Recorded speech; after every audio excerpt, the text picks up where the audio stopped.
আমি শুধু পারি কৃতজ্ঞ থাকতে। আমি মেনে নিই আমি কারোর ভালোর জন্য কিছু করতে পারিনি কখনো।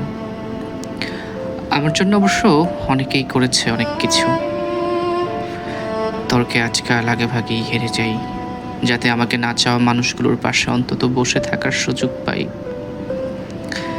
দ্বিধার শঙ্কা নিয়ে প্রত্যেকটা মুহূর্তে আমি সুন্দর এবং স্বাভাবিক মৃত্যুর চিন্তা করি।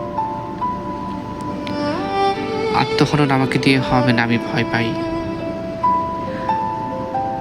আলাদিনের চেরাগ যদি কখনো কোনো ইচ্ছে পূরণ করে দিতে চায়, আমি শুধু চাইব মৃত্যুর আগে একটা দুশ্চিন্তামুক্ত দিন।